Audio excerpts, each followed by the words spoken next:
right, Joey, what are you nerding out about? I am nerding out about the gifts from others, I guess is what I'll say, or generosity. Because this past week, I got a message from Devo. He's like, "Hey, here you go. Here's a gift," and he bought me the updated version of the software that I use for video editing. Just willy nilly. He's like, "Here's the codes." I'm like, oh. And so I've been looking at the new features for that. And what I use is it's called Movavi. So he bought me Movavi 2024 originally, and now he bought me Movavi 2025. He got it off of Humble Bundle and whatnot, and so it's got a bunch of new features, and so that's been a lot of fun to play around with, and so I'm super grateful to Devo for that. And then I also received a book in the mail. This one right here, Technically Magic by J. Abram Barneck, who is my wife's cousin. So I received that, and he sent me an Amazon gift card. And the reason he sent this to me is I was I was the main alpha reader for this. So much so that he put me in his special thanks in the first paragraph of it, most of it's dedicated to me, that first paragraph. Wow. Yeah. So much so that he says, if you like the book, you should thank him too.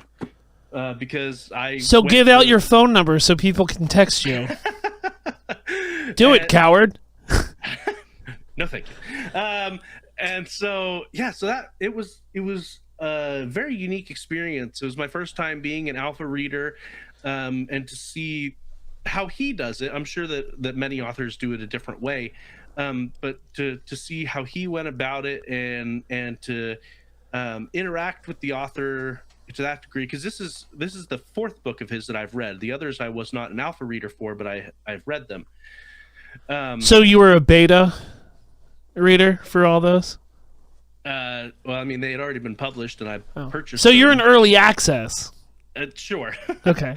But yeah, so it was a neat experience being able to be like, the story's not quite working here. It doesn't mesh well, and just to provide feedback and things like that. And of course, anytime I saw spelling issues and things like that, I would mention it as well. Like there was one character that he spelt her name 2 or 3 different ways. Oh. So I was like, hold on, this is not right. Which of these spellings are you actually going for? Because all of them are actual variations. This is the job of an editor. So does he have an editor, or did you end up actually being kind of the editor of this book? I don't know if he has an official editor, to be honest. All of these are independently published, and so but it was a fun experience. That's awesome. And I noticed a few times, like there was one time when he references something that was written, and the main character is all about numbers, and he references the number of words, and I was like, that's not how many words were in that statement. And so I looked back and I commented. He's like, oh, that was an early edition, had a different amount of words. And so, just different small things like that. But it was a fun experience. So. Oh, it's awesome. Yeah. And then my wife put in the chat here, last night we watched the new Karate Kid movie, because it's been on Netflix for a while, but it was locked behind the higher tiers of Netflix. We have the basic tier. I'm sorry, what? Yeah, Netflix has started locking some of their content behind the higher tiers of Netflix. So if you have the commercial version, the version with commercials, you couldn't watch the newer version, or the new Karate Kid. And their prices just increased? Yes, they did. But so it finally became available to all of the tiers, and so we watched it. We enjoyed it quite a bit. We'll see where they go with it, because there is a teaser at the end, sort of. And so I'm curious to see if any of the, as far as I know, they're done with Cobra Kai. They had announced this last season being the final season, but that doesn't mean that they're done with all of those characters. They could do a follow-up movie or a follow-up series that includes some of those characters, and I would love to see some of the Cobra Kai characters blend in with the new Li Fong character as well. Plus they brought in Mr. Han from the why am I forgetting the Smith kid's name, from the other Karate Kid movie with Will Smith's kid. Yep, I know what you mean. Yeah, so they brought in Jackie Chan's character, Mr. Han, from that as well. And so they included Mr. Han. They included Jaden, that one, yeah, that one. They included Ralph Macchio's character Daniel. That did feel a little bit forced, bringing in Daniel, to be honest. But it was all right. It was entertaining to watch, even if critically there were some issues with it. But it was still entertaining to watch. Man, movies are like wine, right? Different strokes for different folks. Yeah. So, but yeah, it was. And fun. the critics aren't always right. So.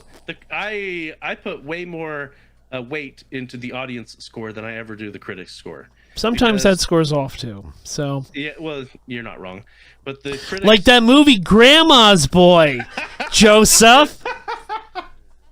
Yeah, but more often than not, the critics are just pretentious, and I think it's not even necessarily critics themselves, but it's because they consume so many movies from a critical stance that I feel like they become jaded, and so they're looking for something unique instead of something entertaining.